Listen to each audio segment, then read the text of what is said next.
अस्सलाम वालेकुम। प्रोग्राम कटहरा, मैं हूँ वकास वालाना। एक आज चौधरी परवेज़ इलाही ने एक मशवरा दिया है कि तमाम सियासतदानों को, किसी पार्टी से नहीं, किसी एक फ़र्द को नहीं, बल्कि तमाम सियासतदानों को, कि वो अपनी हिफाजती ज़मानतें इस वक्त करवा लें, क्योंकि जो हालात चल रहे हैं बहुत ज़रूरी हो चुका है। दूसरा, नवाज़ शरीफ वतन वापस आएंगे। उन्होंने एक तारीख़ का ऐलान किया, लेकिन उसके ऊपर पिछले दिनों से गुमगू की सिचुएशन थी। मीडिया के हल्के और कुछ और तजियाकार और दीगर लोग, मुख्तलिफ लोग ये बात कर रहे थे कि शायद जो तरमीमी बिल ख़त्म हुआ जाते जाते सुप्रीम कोर्ट के चीफ जस्टिस कर गए, उसके बाद शायद मुश्किल हो जाए।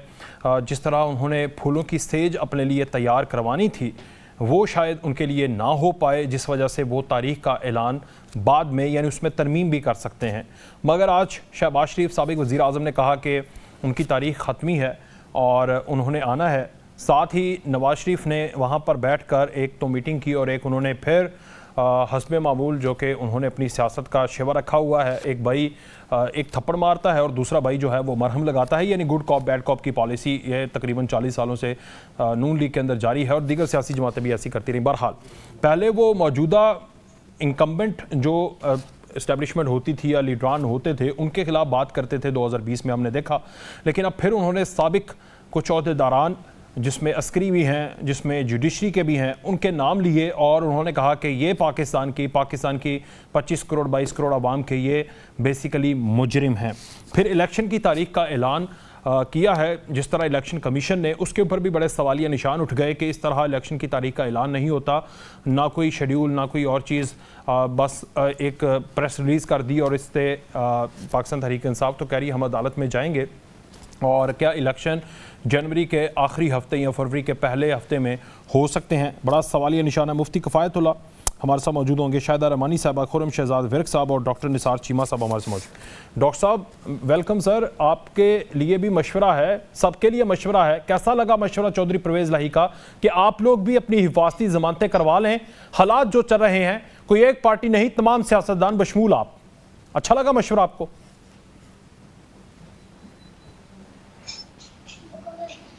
डॉक्टर निसार चीमा साहब।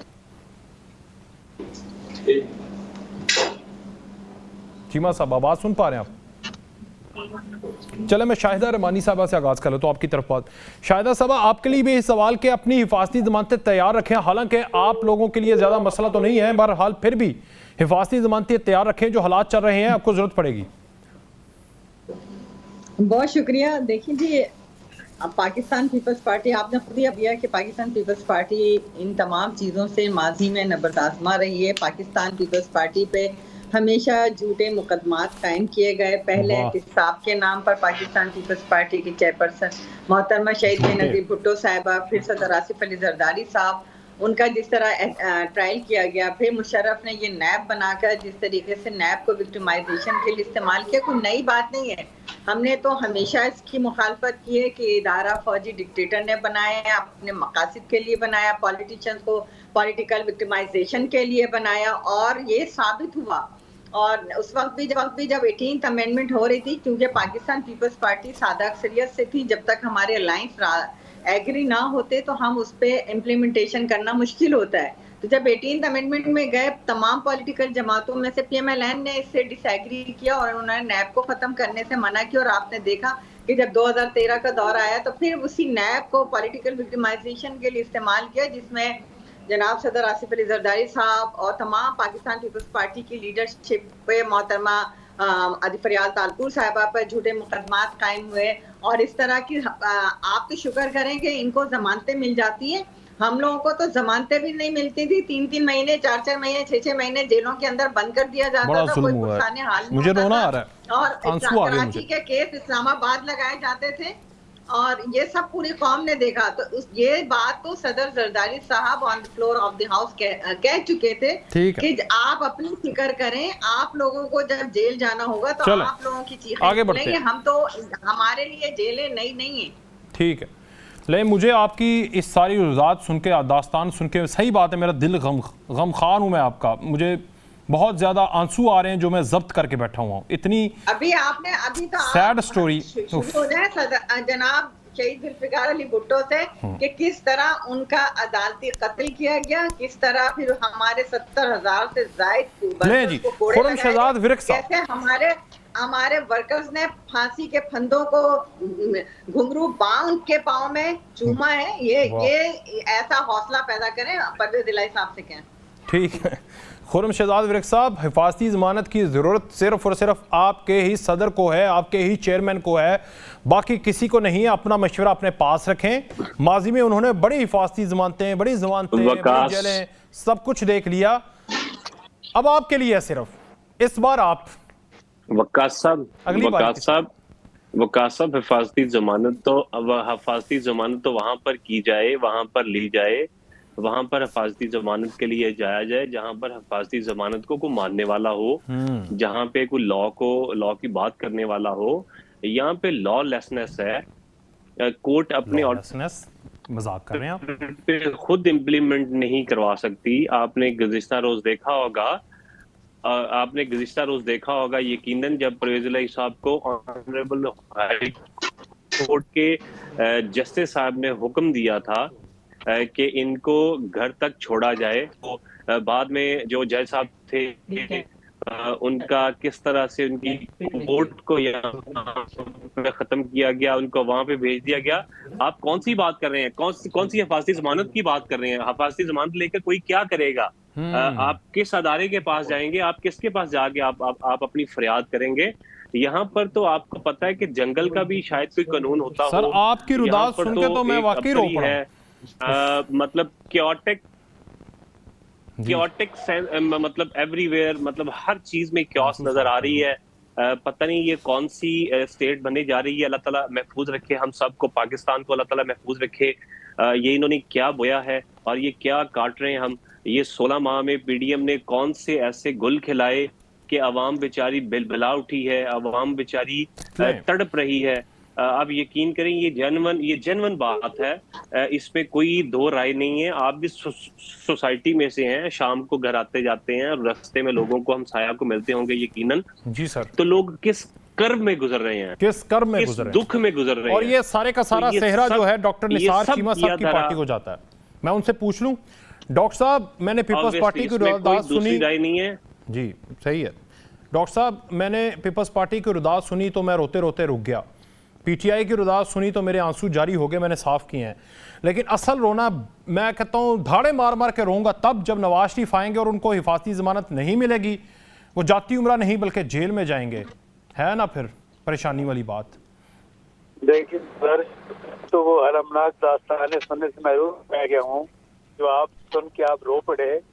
आपकी आवाज का सिस्टम इस तरह का कोई दृष्टि से डिफेक्टिव है, मुझे तक तो आवाज नहीं पहुंची। नामा पीपल्स पार्टी के अलविया ये पहुंचाएं जी प्रोड्यूसर साहब, आजादी इजहार को सलब ना करें प्लीज। जी ना पीटीआई का कोई उनका रोना धोना मैं सुन सका। रोना धोना तो बात यह है कि उनका देखे 4 साल दौर जो था पीटीआई का वो तो हालत ये थी, अंदाजा कर लें कि एक इंतकामी ज़हनियत का मुजाहरा पूरी कौम ने देखा, आप जानते हैं डॉक्टर साहब। मैं और हालत ये थी कि तंग नजरी, उनकी फरौनियत, उनके इंतकामी ज़हनियत, उनकी गालम गलोच, बदजुबानी और बदअखलाकी के मुजाहरे पूरी कौम ने देखे जी। कौम को उन्होंने दिया क्या जी? बद इंतजामी और बद कलामी के अलावा बेशक, बल्कि हालत ये थी। और आपने क्या दिया? गुर्बत, और हालत महंगाई, इंतकामी ज़हनियत की था ये थी कि बाहर जाकर, दूसरे मुल्कों में जाकर, अमेरिका में जाकर भी उनके असाब पे ये सवाल रहता था कि मैंने जाकर नवाज शरीफ का ऐसी उतरवाना है। अंदाजा कर लें जी सर। फिर ये है कि FIA के DG को बुला कर, आप बता रहा आपको कि बशीर अहमद साहब जी डॉक्टर साहब, प्राइम मिनिस्टर ने कहा कि फलां के ऊपर आर्टिकल 6 बनाओ, फलां को गिरफ्तार करो, फलां के ऊपर ये केस बनाओ। अंदाजा कर लें जी। जब उन्होंने इनकार किया तो फिर ये जो जिम्मेदारी थी उन्होंने नैब को सौंप दी। और नैब और पीटीआई का जो अलायंस था, जिसको हमने हमेशा कहा कि एक अनहोली अलायंस है, नैब न्याजी गठजोड़ जो था, जो ये एक इस तरह का अनहोली अलायंस जो था, उसकी वजह से फिर ये है कि बेगुनाह लोगों के ऊपर जो केस बनाए गए, आपके सामने है सारा कुछ जी। तो वो सारा ही दौर जो था इंतकाम का था और बद कलामी और बद जुबानी का था। ठीक है। अब ये है कि देखिए बात ये है कि जो कुछ इस वक्त जो सूरत हाल है, इस वक्त तो यानी किसके ऊपर ये है कि गलत केस बन रहे, मुझे बता दें किसके ऊपर। 9 मई को जो कुछ हुआ है, जिसके मुजाहरे हमने देखे हैं, पूरी दुनिया ने देखे हैं, जब इन लोगों ने 9 मई को हमारे जो सिंबल्स ऑफ प्राइड जो थे, हमारे फख्र की अलामतें जो थी, उन पे हमला आवर हुए, जिस तरह दुश्मन हमला आवर होता है। जी डॉक्टर साहब। कोर कमांडर हाउस को पे हमला किया, जिसका नाम का जिना हाउस था, जो कायदे-ए-आज़म का घर रहा, उसको भी नहीं बख्शा। ये मुजरिम है। मालूम का जहाज जो है उसको जला के खाक कर दिया, कर दिया।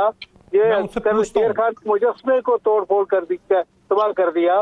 तो क्या ये लोग जो हैं इनको, और फिर ये कि कई रोज तक इमरान खान को तो ये भी तौफीक नहीं हुई कि उस पर शर्मिंदगी का इजहार करे, कौम से माफी मांगे। मैं पूछता हूँ अभी शर्मिंदा हुए हैं कि नहीं अटक में बैठकर, अटक की बैरक में बैठकर? मैं पूछता हूँ उनसे, ये मिलते हैं शहजाद जी। बात ये है कि ये देखिए, ये हमने कोई इंतजामी कार्रवाई नहीं की जी। आप लोगों ने तो इंतकाम, आपने इंतकाम ले लिया 25 करोड़ आवाम से, आपका बड़ा शुक्रिया सर। नहीं, आप जज ना बने, आप एंकर ही रहे ना, बराए मेहरबानी। आप पीटीए आपने नहीं मेहरबानी करके आप जज बना दिया। आप इतने बड़े ओहदे पे ना फाइज करें मुझे सर, मैं बड़ा बंदा नहीं। अवाम से इंतकाम, कहीं मैं आपको जब रिलीफ दिया है मियां नवाज शरीफ ने दिया है। सही बात है, अगर डॉक्टर साहब मैं जज बन जाता ना तो मैं आपको सिसिलियन माफिया कहता, इससे भी बुरा। कौम जो है 2017 का नवाज शरीफ का पाकिस्तान चाहती है। ठीक है, आपका पॉइंट आ गया सर, ये आपने साथ ही रहना, ये अभी मैं पूछता हूं उनसे। लेकिन मुफ्ती साहब, ये जो चौधरी परवेज लाही ने कहा है ना कि सारे सियासतदान हिफाजती जमानतें ले लें, मैं उनकी बात से 90% इत्तेफाक करता हूं, 10% नहीं कर सकता। आप पूछें क्यों? इसलिए क्योंकि इमरान खान का दौर था, सारे के सारे बेचारे जो थे ना वो घर से निकलते थे और सीधा Adiala jail, Kot Lakhpat jail, NAB की हिरासत में, FIA की हिरासत में जाते थे। एक वाहिद शख्सियत थी, वो आपका लीडर था जो कहता था ऐसी की तैसी किसी की, और उसको नोटिस आते थे वो नहीं जाता था। तो आज भी उस बंदे को, यानी आपके लीडर मोहतरम जनाब मौलाना साहब को हिफाजती जमानत की जरूरत नहीं है, बाकी सबको है। इत्तेफाक करें, आप जल्दी करें। बिस्मिल्लाहिर्रहमानिर्रहीम। मैं थोड़ा सा मंजर और पस मंजर बताना चाहता हूँ। मैं आपके शो में बैठा हूँ तो सबसे पहले अपनी बात करूंगा। जी सर। मुझे तो इमरान खान साहब ने अपनी कैबिनेट विफाकी में बैठकर मुझ पर नाकर्दा गुनाह के मुकदमात बनाए और मैं 88 दिन जेल में रहा। और पोजीशन ऐसी थी कि जब हमारे केस चले गए सेशन जज के पास तो उन्होंने कहा ये तो बहुत कमजोर केसेस हैं, आप पर फर्जी जुर्म आयद नहीं होता। अभी काजी फाइज साहब ने वो तहरीक लब्बे के धरने की फाइल दोबारा खोल दी जी। तो और उस वक्त भी इमरान खान वजीर आजम थे, उनके साथ क्या किया, ये सब चीजें जहन में होनी चाहिए। हो गई। ये क्या बात है, जब हम पोजीशन में होते हैं तो बहुत ज्यादा मजलूम बन जाते हैं, और जब हम हुकूमत में होते हैं तो फिर हम नशे में होते हैं और हमें इन चीजों का ख्याल नहीं होता। आदमी को एक ही तरह होना चाहिए। आपने फरमाया कि मौलाना फजल रहमान साहब, मैं तो समझता हूँ कि मौलाना फजल रहमान साहब पाकिस्तान का ईमानदार आदमी है, उस पर कोई केस ही नहीं है। अगर केस होता तो ये रियासत है, रियासत किसी आदमी को से डरती नहीं है। वो उनको पकड़ते और फिर हमारे साथ तो ऐसा मामला हुआ तो उनका ताल्लुक रईस अमीर खान से है, वो सूबा KP की क्या एक जिला है जी। तो हमें 2 दफा PTI की हुकूमत भुगतनी पड़ी जी, परवेज खटक साहब की सूरत में भी और महमूद खान की सूरत में भी। ठीक, अगर हमारे ऊपर कोई ऐसा इल्जाम होता, कोई कमी होती तो फिर ये लोग हमें माफ न करते। तो वो एक पाक आदमी है, तो पाक आदमी पर इल्जाम लगाना, उसको कीचड़ में डालना, उसको खामखा गंदा बनाना, ये तो जरा मुश्किल होता है। इसलिए मौलाना फजल रहमान साहब तो इस तरह से तो वो नहीं आया अंदर। बाकी हम हाजिर हैं परवेज इलाही साहब का मशवरा सर आंखों पर। जब कोई आदमी सियासत करेगा तो उसको ये हालात देखने पड़ते हैं, हम पे गुजरी है और हम आगे भी तैयार हैं इंशाल्लाह हर किस्म के हालात का मुकाबला करने के लिए। शाहिदा साहबा, मैं आपसे पूछूंगा, लेकिन आपकी बातों का, सबकी बातों का जवाब जो है वो इस वक्त एक ही बंदा बैठा हुआ, उसका नाम है खुर्रम शहजाद विर्क, जो साबिक वजीर कानून पंजाब भी थे। उनसे पूछ लेते हैं। जनाब, वेरी क्विकली आपने बताना है, देखें मुजरिम आपने शहीदों को जिस तरह मुजस्मों को आपने तोड़ा, जिना हाउस पे हमला किया, और कौन सी हिफाजती जमानत? आप शुक्र करें आपको पाकिस्तान में रहने दिया जा रहा है, आपके साथ लीगल चीज़ों के ऊपर आपको वाकई कानून के दायरे में रखा गया है ताकि आप थोड़ा, आप वकील है ना, तो आप रिप्रेजेंट कर सकें, वरना तो आपके साथ तो दुश्मन और गद्दार वतन जैसा सलूक करना चाहिए था। और आप हिफाजी जमानतें रो रहे हैं। मुजरिम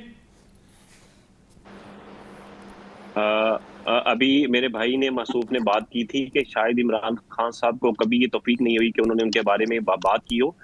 मुतअद्दिद बार, टाइम एंड अगेन, खान साहब उन बातों की तरदीद कर चुके हैं। और वो 9 मई के जो वाकयात थे, उन्होंने जो जिन लोगों ने नहीं फौरन ही कर दी थी, लेकिन वो मीडिया में शायद आपको पता है कि पाबंदी है, मर्जी की चीजें दिखाई जाती हैं, मर्जी की चीजें नहीं दिखाई जाती।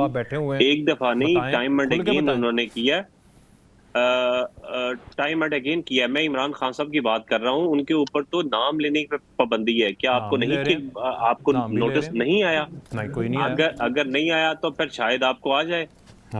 मैंने तो मुतअद्दिद जो मीडिया हाउसेज हैं उनसे मैंने सुना, उनसे मैंने ये बातें बड़ी तफसील से, डिटेल से डिस्कस हुई।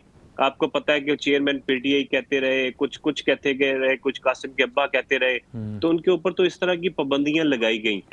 इसमें इमरान खान का दोष क्या था, कसूर क्या था? वो तो तब अंदर थे, वो तो तब हिरासत में थे, सुप्रीम कोर्ट की हिरासत में थे। वो तो बड़ी देर बाद हिरासत में गए हैं, मई में हमला हुआ था, उसके बाद नहीं ना 9 मई। अच्छा, मुझे ये बता दें, उन्होंने तौबा की है, कोई नफल तौबा के नफल पढ़े, अल्लाह से तौबा की, गिड़गिड़ा के रोए। फरमा लीजिए, आप इस पे तौसीफ फरमा लीजिए। खान साहब तब इनकी नाजायज हिरासत में थे जब ऑनरेबल हाई कोर्ट से उनको गिरफ्तार किया गया था इस्लामाबाद में से। और वो नहीं, वो गुड टू सी के बाद की ये वाकयात है। ये बात है जब खान साहब थे उनकी तहवील में, जब खान साहब वहीं पे थे। ये 9 मई तब हुआ था। नहीं, आप अपनी उसको थोड़ा सा दुरुस्त फरमा लीजिए। मैं उसको बिल्कुल, मुझे तो पता है, मैं तो सारा मतलब देखता रहा हूँ और मतलब उस पे रहा हूँ। और ये जो लोग, जिन लोगों ने किया, खान साहब ने ये कहा कि आप उन वाकयात की क्यों नहीं करते, ठीक है, मतलब उनकी इन्वेस्टिगेशन करवाएं कि वो कौन लोग थे, वो किन लोगों ने किया। आपने शायद वो वीडियो देखी हो, मुझे बात मुकम्मल करने दीजिएगा, कि जिसमें मैडम यास्मीन उनको मना कर रही है कि हाउस के अंदर, घर के अंदर कोई नहीं जाएगा। आपने वो वीडियो भी देखी होगी। हमारी उसके अलावा जो भी खवातीन, जो और भी मतलब लोग थे इस तरह की लीडरशिप दी, उनकी सबकी तस्वीर है। ठीक है, वो घर में गए भी नहीं और उनकी हाउस में जाने की तस्वीर भी नहीं है। और वो टाइम एंड अगेन उनको मना कर रहे हैं अंदर जाने के लिए। चले शाहिदा साहब, मुझे बता दें यहाँ से वे आउट क्या, फिर मैं ब्रेक लूंगा, कैसे निकलना है? हिफाजती जमानतें और इसी में सियासत को रखना है या फिर आगे निकलना है? कुछ सीखा है? देखिए, पाकिस्तान पीपल्स पार्टी तो बहुत पहले ही इन सारी चीजों को समझ चुकी थी और यही वजह थी कि हमने तमाम तर इख्तिलाफात, तमाम तर झूठे मुकदमात, नामसाइद हालात में मिसाक़े जमहूरियत जो है वो नवाज शरीफ साहब से का किया था। और उसके साथ तमाम पार्टीज ने, आपको याद होगा कि 2006 में ये मिसाक़े जमहूरियत है जिसमें माजी की गलतियों को ना दोहराने और जमहूरियत को मुल्क में पनपने के लिए, मुल्क में जमहूरियत को कायम रखने के लिए इस तरह की कोई हरकत नहीं की जाए कि जिसमें हम बैठना हमारा नामुमकिन हो। और यही वजह है कि आपने देखा कि 2008 से 13 और फिर 13 से 18 और 18 से 23 जमहूरी अमल जो है वो खुशउस्लूबी से चला, चाहे हालात कुछ भी बनाए गए, कितने ही मुश्किल क्यों ना बनाए गए। ऐसी जमहूरियत पे तो लेकिन 21 तोपों की सलामी। मैं एक छोटी सी ब्रेक के बाद वापस आएंगे तो हम पूछेंगे कि इलेक्शन हुए नजर आएंगे और पीटीआई अगर जाती है तो क्या कर लेगी, उखाड़ क्या लेगी? ब्रेक के बाद।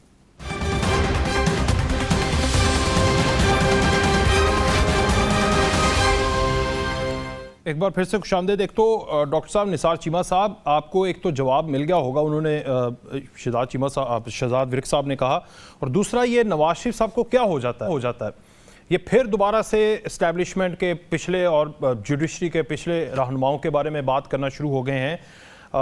गुड कॉप बैड कॉप, एक भाई जो है वो कहते हैं मुबैना तौर पर डिग्गी में बैठ कर जाते थे और उन्होंने बड़ा अच्छा ट्रेट रखा उनके साथ, और दूसरे भाई इस तरह से हमलावर होते हैं। कब तक चलेगा आखिर? हल यही है, क्या उनको लटका दें, सजाएं दे दें बाकियों को, तो फिर ये मुल्क ठीक हो जाएगा? डॉक्टर साहब ये फरमाइए कि मियां नवाज शरीफ ने जो बात की वो उसमें कौन सी गलत बात है, ये आप फरमा दें। क्या ये असूली बात? मैं तो अपनी राय दे ही नहीं सकता। क्या ये हकायक नहीं है कि 2017 में एक हंसता बसता चमन उजाड़ के रख दिया कुछ साजियों ने। उस वक्त पाकिस्तानी मईशत जो थी इस पूरे रीजन में सबसे तेजी से ग्रो करती हुई मईशत थी, आप जानते हैं, जी सर, सब जानते हैं। तमाम बैनुल-अक़वामी एजेंसीज इस बात की गवाह है कि उस वक्त हमारी मईशत सबसे मुस्तहकम थी पूरे इलाके में, पूरे रीजन में, और जिस तेजी से तरक्की कर रहा था पाकिस्तान, इसमें कोई शक नहीं। हमें नवाज शरीफ का ये कहना सही है कि अब तक हम G20 के मेंबर होते, लेकिन कुछ साजियों को नवाज शरीफ की तरक्की जो है वो पसंद आई ना, पाकिस्तान का इस तरह यह है कि खुशहाल होना पसंद आया, उन्होंने साजिशें की। और फिर ये कि साजिशों का अगर उन्होंने नाम लिया है तो उसमें कौन सा उन्होंने कोई गलत बात की है, असूली बात की है, हकायक पे अपनी बात की है। और ये देखें, ये अलग बात है कि किसी ताकतवर मुजरिम को सजा ना मिले तो अलग बात है। तो 16 माह में कहाँ पर थे नवाज शरीफ जब उनके भाई वजीर आजम थे? ये ऑपोजिशन में आके लेना जो है वो जुर्म है अवाम के लिए। मुझे ये फरमा दें, मुजरिम का नाम लेना जुर्म है? अच्छा, मुजरिम का नाम लेना जुर्म तो नहीं है, मगर मुजरिम का नाम तब लेना चाहिए जब आपके पास मुजरिम को सजा देने का इख्तियार हो, जब आपके भाई वजीर आजम हो, जब आप उनको लटका सकते हो। ऐसा थोड़ी है, कॉन्सेप्ट गलत है। क्या आपके पास अगर सजा कमजोर, इसका मतलब ये है जिसके पास सजा देने का इख्तियार नहीं है वो कभी मुजरिम की तरह निशानदेही ना करे, ये क्या सोच करना चाहिए? मैं कब कह रहा हूँ नहीं करना चाहिए, मैं कह रहा हूँ 16 माह के अंदर करते तो मैं उनको सल्यूट करता हूँ। मुजरिम का नाम उस वक्त ले जब आपके पास सजा देने का इख्तियार हो, सजा देने का इख्तियार ना भी हो, अगर आपको तब भी ये है कि देखिए मुजरिम का नाम लेना चाहिए और वक्त आएगा। देखिए बात ये है, अभी हम ये एक एवोल्यूशनरी प्रोसेस से गुजर रहे हैं, इर्तिकाई अमल से गुजर रहे हैं। आहिस्ता आहिस्ता ये है कि हमारे इदारे मुस्तहकम होंगे, जमहूरी रवायात मुस्तहकम होंगी। ये एवोल्यूशनरी प्रोसेस क़यामत से पहले पूरा हो जाएगा। उस वक्त सीनियर सियासतदान आएगा जब मुजरिम खां जितने भी ताकतवर हों, इंशाल्लाह उनको सजा मिलेगी इंशाल्लाह। ये लेनी एक तो विर्क साहब आपके ही लीडर को सजा मिल रही है, मुजरिम को, और बाकी मुजरिमों को भी सजा मिलेगी। जनाब मुफ्ती साहब फिर आप इस पे रोशनी डालिए। हाँ, फरमा रहे थे कि किसी ताकतवर को जो सजा नहीं मिलती तो यकीनन नवाज शरीफ एक ताकतवर था जो उसको सजा नहीं मिली थी। सजा मिली, वो कहाँ जेल में रहे थे, वो कौन सा कोई हनीमून पे गए हुए हैं? वो तो आप लोगों ने उनको भेजा ना कि जाओ भाई चले जाओ। हाँ, हनीमून से भी ऊपर गए हैं। कितने दिन उन्होंने जाके, कौन सी उनकी वहाँ पे प्लेटलेट्स जो गिरी थी वहाँ पे जाके कभी वो हॉस्पिटलाइज रहे हो, चले उनको नहीं मिली। आपके लीडर ताकतवर को तो सजा मिल रही है ना, मुजरिम को मीटिंग्स करते रहे। इंसाफ का बोलबाला हो गया इस मुल्क में, इंसाफ का बोलबाला हो गया। इमरान खान ने 9 मई को दहशतगर्दी की, उसकी सजा वो काट रहे हैं। पाकिस्तान में इंसाफ का बोलबाला हो गया। इंसाफ होगा ना, इमरान खान दहशतगर्द है ना वो दहशतगर्दों को पसंद करता है, और इंशाल्लाह अल्लाह के फजलो करम से इमरान खान ही इस मुल्क को दुरुस्त करेगा इंशाल्लाह ताला। और यहाँ पर जो भी ये उल्टी गंगा बह रही है वो सब ठीक होगा अल्लाह के फजलो करम से इंशाल्लाह ताला। ये जो मतलब ये मुफ्ती साहब, मुझे जरा 1 मिनट और, अगर आप 2 मिनट वक्त आपको टाइम सबसे ज्यादा मिल रहा है ना, भाई ने बात की, उन्होंने अपनी बात की, मेरी बहन ने अपनी बात की, हम अपनी बात करेंगे कि मतलब हमें सियासी कैदी बना दिया, उनको बना दिया, उन्होंने पाकिस्तान को लूटा, उन्होंने ये किया, तब पाकिस्तान बहुत ऊपर था, नीचे चला गया, ये हो गया, वो हो गया। हर एक अपने दौर की बात करेगा, लेकिन असल बात किनको करनी है? असल बात करनी है पाकिस्तान की अवाम को। पाकिस्तान की अवाम क्या चाहते हैं, पाकिस्तान की अवाम क्या कहते हैं, पाकिस्तान की अवाम किस तरह से सोचते हैं, किसको बेहतर अपना लीडर तस्वर करते हैं और किसको कहते हैं कि हम पे आके हुकूमत करे, जो पाकिस्तान के फैसले करे। मुफ्ती इसका इख्तियार मैं समझता हूँ कि सिर्फ पाकिस्तानी अवाम को है। आप बताएं। तो ये पाकिस्तानी अवाम को फैसला करने दे। पाकिस्तानी अवाम ने 2018 में फैसला किया, 17-13 में जो भी फैसले किए वो आए, ठीक है। अभी पाकिस्तान की अवाम को फैसला करने दिया जाए। 18 वाला फैसला नहीं होना चाहिए, वो रिग्ड था। चलें मुफ्ती साहब मुफ्ती साहब फरमाइए सर। उस पे भी मैं उस पे आता हूं मैं आपकी तरफ। मैंने सवाल नहीं सुना, अगर सवाल दोबारा कर सर मुफ्ती साहब ये है कि पाकिस्तान की अवाम फैसला करे, ये चोर सिपाही वाली गेम से आगे निकलें, सियासतदान कुछ मैच्योर हो जाएं। एवोल्यूशनरी प्रोसेस आखिर कब तक चलेगा? दाढ़ियां सफ़ेद हो गई, नस्लें ख़राब हो गई, खुदा के लिए कुछ कर दें। अब तो दौड़ तो इकोनॉमिक दौड़ है, हम तो चोर सिपाही मुजरिम हिफाजत जमातों वाली दौड़ में। जी ये तो शहजाद भाई अब बात कर रहे हैं, और हम ये बात कर रहे हैं अयूब खान के ज़माने से, फिर यहिया के ज़माने में की, ज़िया-उल-हक के ज़माने में की, परवेज़ मुशर्रफ के ज़माने में की। और जब इनको ठप्पों से लाया जा रहा था उस वक्त भी हमने ये बात की कि आवाम को मौका दिया जाए। देखो ना, गैर हकीकी और मसनूई किस्म की सियासत हुई है। इमरान खान को लाया गया, वो बेनिफिशियरी है एस्टेब्लिशमेंट का। ठीक है, तो उस वक्त भी हम कह रहे थे। अब आप बात कर रहे हो, ठीक है, दे रहा है, दुरुस्त है, अब भी आओ बैठो, क्या है, तब कोई आदमी किसी के लिए इस्तेमाल नहीं होगा, कोई आदमी किसी के लिए इस्तेमाल नहीं होगा। जब कल इमरान खान कैबिनेट में बैठकर मुझ पे कर रहा था गद्दारी के मुकदमात बनाना, तो किसके लिए इस्तेमाल हो रहा था? आज क्यों उसको शर्म आ रही है? देखो ना, वो भी गलत था, ये भी गलत। आज आपके साथ जो हो रहा है हम उसके हक में नहीं है। हम कहते हैं कानून और इंसाफ। वो पीटीआई के चेयरमैन के साथ भी इंसाफ हो और पीटीआई के चेयरमैन के दुश्मन के साथ भी इंसाफ हो। ठीक है, इसको कतई नजर देखा जाए, सबके लिए इंसाफ हो। देखें, आज भी मौका है कि हम अवाम पर एतमाद करें और हम किसी से बात न करें और अवाम के खिलाफ जो राय आती है उसको कबूल न करें। हम तो इसके डसे हुए हैं। यानी आप देखो 2018 का इलेक्शन कैसे आया, आप वो जुर्रत करो, आपको वो गलत था तो ठीक है, हम बैठने के तैयार हैं। ये क्या बात है, आपको नवाजा जाए तो आप ठीक है और किसी और को नवाजा जाए तो गलत है? नहीं, इस मसला सारा नवाजने का, और अवाम को इस्तेमाल करना हो। मसला तो सारा नवाजिश का, मसला तो सारा नवाजिश का है कि मुझे नवाजो। आप कहते हैं मुझे नवाजो, वो तो ये मसला तो नवाजिश का। आगे बढ़ूंगा मैं। शाहिदा रहमान, हम नवाज नहीं, महाराज साहब, मैं नहीं कहता नवाज, मैं कह किसी को न नवाजा जाए। ये क्या बात हुई कि अगर आपको नवाजा जाए तो ये लोग ठीक है? हम तो बेनिफिशियरी नहीं है, हमने कभी वजीर आजम नहीं लिया, हम इस पोस्ट पे नहीं आए। जो लोग वजीर आजम बनाए पहले उनके तरले करते हैं, बाद में इनकलाबी बन जाते हैं। मैं ऐसे इनकलाबी को मानने के लिए तैयार नहीं हूं। मैं सिर्फ इनकलाबी के लिए तैयार हूं जो आवाम की बात करे और आवाम की बात को लाए। ठीक है, हम तैयार हैं इसके लिए। आए कोई मिसाक कर दे, कोई मुआहदा कर दे। मुफ्ती साहब, एक सवाल, उसके बाद आगे बढ़ूंगा। पहले उनसे नवाजिश लेते हैं, फिर उनके खिलाफ इनकलाबी बन जाते हैं, लाइक नवाज शरीफ। ठीक है मुफ्ती साहब?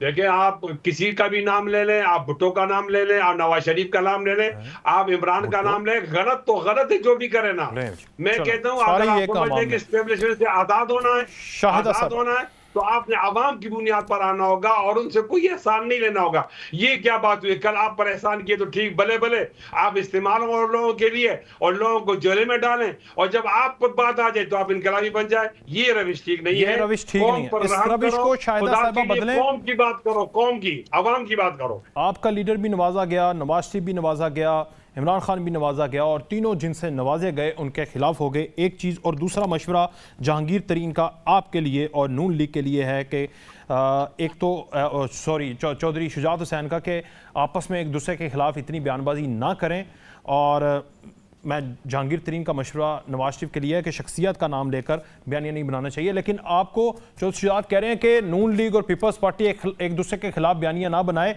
एक थाली में खाया है तो एक दूसरे की थाली में छेद तो ना करें। मैं ये कह रहा हूं। आप मुझसे मुखातिब हैं? जी शाहिदा साहब, जी आपसे। देखिए, सबसे पहली बात तो ये कि आप जो मुस्तकिल, एक बात सबसे पहले आपने कहा कि जी जमहूरियत को 21 तोपों की सलामी, तो वाकई होनी चाहिए। जमहूरियत के असल माने ये हैं कि आवाम की मर्जी से इंतखाब, उनका जो हक राय दही है उसे तस्लीम किया जाए और उसके मुताबिक जो है हुकूमतें बनाई जाए। ये नहीं कि नवाजा जाए। ये जो आप बैठ के, आप लोग इस तरह के एंकर्स बैठ के बयानियां बनाते हैं कि जमहूरियत को खत्म कर दिया जाए और किसी को सिलेक्ट करके लाया जाए, ये गलत है। जिसको सिलेक्ट करके लाया गया, हमने देखा कि 2018 के अंदर जिस तरीके से आपने देखा कि किस तरीके से लाया गया, पूरी कौम ने देखा और वक्त ने साबित किया। फिर वो जो 1 करोड़ नौकरियां, 50 लाख घर, प्रोटोकॉल खत्म कर देंगे, ये कर देंगे, वो कर देंगे, महंगाई खत्म कर देंगे। आपने देखा कि जो मुल्क को बदतरीन महंगाई का, बदतरीन माशी सूरत हाल का, बदतरीन खारजा पॉलिसी की वजह से पाकिस्तान की जो हालत हुई, वो आपने उनके 4 साल दौर के अंदर देखी। और यही वजह थी कि मजबूरी में वोट ऑफ नो कॉन्फिडेंस के थ्रू एक चेंज लाया गया। लेकिन नहीं मालूम था कि हालात इतने बदतरीन किए गए हैं, इस तरह के मुआहदे किए गए हैं जिससे आने वाले वक्त में मजीद पाकिस्तान को इतना शदीद नुकसान होगा। उसके बावजूद पाकिस्तान को खारजी सतह पर निकाला गया, बेहतरीन खारजा पॉलिसी की वजह से वो पाकिस्तान को डिफॉल्ट होने से बचाया गया, FATF से निकाला गया और बहुत सारे ऐसे काम है जिसको आप सब चीजों के तले दबा देते हैं, लेकिन सिलेक्ट नहीं होना चाहिए। ये आपसे मुराद मुझे कह रही है, मैंने कब दबाया? अवाम का हक राय दही। इस वक्त इलेक्शन नागुज़ीर है, इलेक्शन होना जरूरी है ताकि सियासी पार्टियां मुल्क में सियासी इस्तेहकाम पैदा कर सकें, माशी इस्तेहकाम पैदा कर सकें। डॉक्टर साहब, इलेक्शन होना बहुत ज़रूरी है और आप भाग रहे हैं इलेक्शन से और सारी गेम आपने डाल दी है इलेक्शन कमीशन के ऊपर, बदनाम करवा रहे हैं इलेक्शन कमीशन को। 16 माह में आपने किया अंडा परफॉर्मेंस, इसलिए आप नहीं चाहते इलेक्शन हो। सारी जिम्मेदारी पीपल्स पार्टी की तनकीद इस हद तक जायज़ नज़र आ रही है। डॉक्टर साहब जवाब दें। पीपल्स पार्टी ने या हमारी बहन डॉक्टर शाहिदा रहमानी ने कोई ऐसी तनकीद नहीं की हम पे, और उनकी बातें अमूमी तौर पर बड़ी असूली होती हैं, और वो भी जानती हैं कि पीपल्स पार्टी का और मुस्लिम लीग नून का जिन चीजों पे इत्तेफाक है वो बहुत बड़ी हैं। हमारे ऑब्जेक्टिव जो हैं, हमारे टारगेट्स बहुत बड़े हैं, हमारे हुकूमत बनाना। नहीं, आप जरा सुन लें कि आप, फिर मैं आपसे कहूंगा कि आप बराए करम आप एंकर ही रहे ना, एंकर वाला रोल प्ले करें, आप जज का रोल एज्यूम ना करें मेहरबानी करके। जी डॉक्टर साहब, बुरा ना बनाए सर। हाँ, नहीं, मेरी मुझे अनइंटरप्टेड बात करने दें। ओके, करें। बात ये है कि हमारे जो अहदाफ हैं वो बहुत बड़े हैं, और वो क्या है? रूल ऑफ लॉ, कानून की हुक्मरानी, आइन की बालादस्ती और पार्लियामेंट की सुप्रीमेसी। इस हवाले से हमारा और पीपल्स पार्टी का कोई इख्तलाफ नहीं है। हमने मिलकर अपोजिशन भी की है, हमने मिलकर हुकूमत भी की है। इमरान खान की हुकूमत जो थी, हमने मिलकर उनके मजालिम भी सहे हैं, मिलकर हमने अपोजिशन की है, उनके इंतकाम का निशाना भी बने हैं, और उसके बाद हम मिलकर हमने हुकूमत भी की है। आइंदा भी देखें, दो चूंकि अलग जमातें हैं, दोनों के मंशूर अलग हैं, छोटे मोटे इख्तलाफ भी हो सकते हैं, लेकिन इख्तलाफ छोटे हैं, हमारे जो मुश्तरका अहदाफ है वो बड़े हैं। इस हवाले से मुझे यकीन है कि जो छोटे मोटे इख्तलाफ है तो जमहूरियत का हुस्न होता है, तो वो ये छोटे मोटे इख्तलाफ पे हमारी क़यादत जो है पीपल्स पार्टी की और मुस्लिम लीग नून की मिलकर इन पे काबू पा लेगी इंशाअल्लाह। ठीक है सर, इंशाअल्लाह। और आइंदा भी मुझे यकीन है कि इंशाअल्लाह हम हुकूमत में भी इकट्ठे होंगे, आइंदा बनने वाली हुकूमत में भी इंशाअल्लाह में इकट्ठे होंगे। और पीटीआई मंजर आम से फारिग, गायब, वोट ही नहीं है उनका। हम उन्हें मुस्तरद कर देंगे, उनका जो रोल रहा है, उनके जो करतूत रहे हैं, उनकी बिना पर अवाम उन्हें बिल्कुल यकसर मुस्तरद करेंगे जी। हाँ, मुस्लिम लीग नून या पीपल्स पार्टी काबू करे ना करे, लेकिन अवाम इनको इस दफा जरूर काबू करेंगे इंशाअल्लाह। हैं? चलो जी, ब्रेक ले लेते हैं, ब्रेक के बाद पूछते हैं।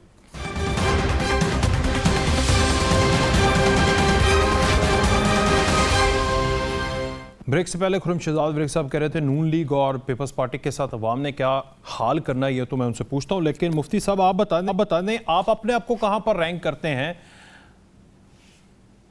3 में 13 में रैंक कर लेंगे अपने आप को? नहीं, ऐसा है कि हर एक पार्टी की शनाख्त अलग है। हमारे बड़ों ने पार्टी जिन मकासद की बनाई तो उसके लिए एक दस्तूर मंसूर बनाया। मैं इस तरह ताबीर करता हूँ कि उसका झंडा और एजेंडा, तो इन जमातों के अपने अपने एजेंडे हैं। अब इंतखाबात वाहिद मौका होता है कि हम आवाम को अपने झंडे और एजेंडे से बाखबर करते हैं। ठीक है, तो पीपल्स पार्टी की अलग शनाख्त है और पीटीआई की अलग है, और इस तरह नून की भी अलग है। हम ठीक है पीडीएम में एक साथ रहे, लेकिन हमने तो इदगाम नहीं किया था, इंज़माम नहीं किया था, हम तो एक इत्तेहाद ही रहे, और इत्तेहाद तो किसी के साथ भी हो सकता है, इसके अंदर कोई बात नहीं है। अब हम जब जाएंगे कौम के पास तो अपना बयानिया लेकर जाएंगे। क्या बयानिया? और हमारा बयानिया ये है कि कौम को ईमानदार क़यादत फराहम की जाए, और हमने अल्हम्दुलिल्लाह सियासत की है 1947 से लेकर नवाज शरीफ, शहबाज शरीफ, इमरान खान, जरदारी साहब से जान छुड़ाई जाए, ये कहना चाह रहे हैं आप? नहीं, आप देखो ना, जो आप कहते हैं वो आप कहें, वो हमारे मुंह में नहीं डालें। सर, ईमानदार क़यादत, ये कहता हूँ कि आप ईमानदार क़यादत मुंतखब करें, और ईमानदार क़यादत के लिए आपको चाइना की तरफ नहीं देखना, आपको इंडिया की तरफ नहीं देखना, आपको अफगानिस्तान और ईरान की तरफ नहीं देखना, डेरा इस्माइल खान की तरफ देखना। ईमानदार क़यादत मौजूद है और उसका नाम जमीयत उलमा इस्लाम है। हम इस बयानी से जाएंगे तो कौम हमें भी जानती है, इनको भी जानती है, कौम सबको जानती है, नाम लेने की क्या जरूरत है। अगर उनको ईमानदार क़यादत की जरूरत हुई तो मौलाना फजल रहमान साहब वज़ीर आज़म होंगे, उनको न हुई तो फिर देख लें। चलें कौम का ठीक है, फैसला महफूज हो गया। चलें सर, बहुत शुक्रिया मुफ्ती किफ़ायतुल्लाह साहब, आपने अपना टाइम दिया, आपकी आगे कमिटमेंट है, मैं आपका बहुत मशकूर हूँ। ये मैं विरक साहब की तरफ जाऊँगा। खुर्रम शहजाद विरक साहब, ये कैसे आपने कह दिया इनका बुरा हाल करेगी अवाम? अवाम कैसे इनका बुरा हाल करेगी जब आप होंगे, और जब आपने होना ही नहीं, आप तो ठहरे मुजरिम, आपकी सियासी पार्टी मुजरिम, पूरी की पूरी जमात छोड़कर चले गई। वो आज मैं देख रहा था, वो 2-3 दिन 4 दिन पहले मुनज़्ज़ा हसन जिन्होंने 26 साल आपके साथ गुजारे, वो छोड़कर चलेगी कि मैं ऐसे मुजरिम शख्स के साथ नहीं गुजारा कर सकती। तो कैसे बुरा हाल तो आपका हो रहा है। वकास में मैं आपको बताता हूँ कि अगर आपके यहाँ पे कनपट्टी के ऊपर कोई पिस्तौल रखे ना, तो आपसे जो मर्जी को मनवा ले, ठीक है। बामरे मजबूरी लोगों को पता नहीं किस किस हालात में और किन किन मजबूरियों के तहत लोगों को पार्टी छड़वाई जा रही है और लोगों को तंग किया जा रहा है, आप सब समझते हैं और पाकिस्तानी भी सब समझते हैं। जैसे अभी मेरे से पहले जो बात कर रहे थे, जो उन्होंने फरमाया मुफ्ती मुफ्ती साहब थे, या गलबन मुफ्ती साहब की तो आवाज मुझे सुनाई नहीं दी बिल्कुल, डॉक्टर निसार चीमा साहब, वो कह रहे थे कि पाकिस्तानी अवाम के साथ मिलके ये महंगाई को, ये चीजों को काबू करेंगे। पाकिस्तान मुस्लिम लीग नून और पीपल्स पार्टी का गालबन उन्होंने जिक्र किया। जी डॉक्टर निसार लेकिन मैं यहाँ पे उनकी दुरुस्तगी और तस्दीक करता हूँ कि इंशाअल्लाह ताला पाकिस्तानी अवाम मिलकर इन सब से छुटकारा हासिल करेंगे और इन सब को काबू करेंगे। ये वक्त बताएगा। ये कैसे बताएगा? मुझे समझाया ना यार, ये हाइपोथेटिकल बातें ना करें, आइडियलिज्म में ना रहे, रियलिज्म में आए। आपने ज़िमनी इंतखाबात देखे, इमरान खान साहब की गवर्नमेंट में जो हुए, यानी कि खान साहब की गवर्नमेंट तो नहीं थी, लेकिन ऑपोजिशन में जब वो थे, तकरीबन 37 के लगभग इलेक्शन हुए, उनमें से 31 इलेक्शन पाकिस्तान तरीके से वाज़े मार्जिन के साथ जीती। अभी जो इलेक्शन हुए, अभी हमारे वो लोग KPK में थे जो बिल्कुल एक रूटीन के वर्कर थे, एक बिल्कुल ग्रास रूट लेवल के वो वर्कर थे, लेकिन वो लॉयल थे। पार्टी ने लॉयल्टी को देखते हुए उनको टिकट दी और आपने वाज़े फर्क देखा कि किस तरह से वहाँ पे मौलाना फजलुर रहमान और दीगर जो भी वहाँ पे जमातें थी, बने फिरते थे, उन सबको मुंह भी खानी पड़ी और उनके नताइज क्या आए। अभी खुर्शीद जो हमारे वजीर आला थे KPK गिलगित से, उनके वालिद साहब का रिजल्ट कितना जबरदस्त आया, वो भी जीते, उनका रिजल्ट रोके रखा बहुत देर तक। और इसी तरह जो इन्होंने महंगाई जो अबतरी और जो तूफान, मतलब एक आवाम के ऊपर इतना बोझ डाल दिया है, बिजली की सूरत में, गैस की सूरत में। तो आप कह रहे हैं कि आवाम इनका सफाया हस्ती से इनका सफाया कर देगी, मैं आपको गारंटी कहता हूँ, गारंटी है। शायद साहबा ले लिख लें, नोट कर लें। अगर नवाज शरीफ के किसी नून लीग, एक मिनट देना, मैं लिख लूं जरा। पीपल्स पार्टी सफाया हस्ती से फारिग आना है, तो उसने आके यहाँ पे पता नहीं कौन से गुल खिलाने हैं, उसके लिए ये अजीबो गरीब इनके लोग, वो पता नहीं रेड कार्पेट की कौन सी बातें करते हैं, उनको शर्म आनी चाहिए इस तरह की बातें करते हुए। 22 सितंबर 2023 10:50 पे लें जी, मैंने लिख ली है ये सफ़ा, मैं अपने दिल के पास रखूंगा। मफरूर भी फारिग और नून लीग वाले भी फारिग, पीपल्स पार्टी वाले भी फारिग, तो कौन आएगा? शाहिदा साहबा बता दें। सफ़ा हस्ती से फारिग मैंने लिख लिया है, ये मैं अब रखूंगा अपने पास। बहुत अच्छा किया कि आपने लिख लिया। पहले भी आपने लिखा होगा कि 1 करोड़ नौकरियां देने आ रहे थे, 50 लाख घर, और फिर वो अरबों रुपए आ रहे थे, वो पता नहीं कौन से अरब आ रहे थे जो इसके मुंह पे मारेंगे और उसके मुंह पे मारेंगे और कर्जा उतार देंगे। फिर वो कर्जे जो है डबल से ट्रिपल, और इतना कर्जा लिया है जो पाकिस्तान बनने के बाद सबसे ज्यादा जो कर्जा लिया वो इन 4 सालों में। अच्छा, आप बात कर रहे हैं मिटाने की, अल्हम्दुलिल्लाह अल्लाह की जात है सबसे बड़ी कि वो जिसको चाहती है उसे नवाजती है। ना ज़ियाउल हक मिटा सका, ना मुशर्रफ मिटा सका, ये कहे ना। आपने देखा कि आप मुझे बात करने दें, आप मुझे इतना टाइम देते हैं। कराची के अंदर इलेक्शन हुए, मंदुखेर साहब 6 नंबर पे थे और फैसल वाडा को ऐसी तब्दीली आई थी कि वो पहले नंबर पे आ गए। फिर आपने देखा कि वो पहले नंबर वाला 6 नंबर पे आया और इन्हीं की हुकूमत थी, हमने इनको वहीं से वॉश आउट किया। ये नहीं, हकीम बलोच वाली सीट वो हमने जीती, कराची में से हमने इनको टाइम कम है, डॉक्टर साहब का भी कमेंट ले लूं। के जो बल्दियाती इंतखाबात हैं उनके पूरे सिंध के बल्दियाती इंतखाबात देख लें, पीपल्स पार्टी ने क्लीन स्वीप किया। ले जी, कराची से लेके कश्मीर तक धो के रख दिया। इंशाल्लाह ताला पीपल्स पार्टी आपको कराची से लेके गिलगित बिल्तिस्तान तक धो के रख देगी। आप फिक्र ना करें, आप इसी खाम ख्याली में कुछ रहे कि आपको अवाम वोट देंगे। यही वजह है कि अवाम और अवाम को के मुंतखब नुमाइंदे आपको एक एक करके छोड़ते चले गए। जी डॉक्टर साहब भी बुरा वक्त आया, लेकिन पीपल्स पार्टी के वर्कर उसके साथ जुड़े रहे और यही वजह है कि बदतरीन नामरियत के अंदर आपको तो कुछ भी नहीं है, आपको तो जमानतें मिल जाती हैं, आपको तो गुट्टू डॉक्टर साहब की तरफ जाने देना, रिस्पेक्टेड डॉक्टर साहब। हमारे तो मुंतखब वजीर आजम को तख्तेदार पे चढ़ा कमाल हो गया और उसकी बीवी को बच्चों को शक्ल कमाल हो गया। डॉक्टर निसार चीमा साहब वो इलेक्शन तो करवा दें, वो तो मांगते हैं भाई इलेक्शन, ये नून लीग वालों से पूछते हैं। सर डॉक्टर साहब इलेक्शन करवा दें, धो के रख देगी अवाम आपको। भाई आखिरी बात कोई शक नहीं है कि ये हक कौम का है, अवाम का है, जिसको चाहे मुंतखब करें।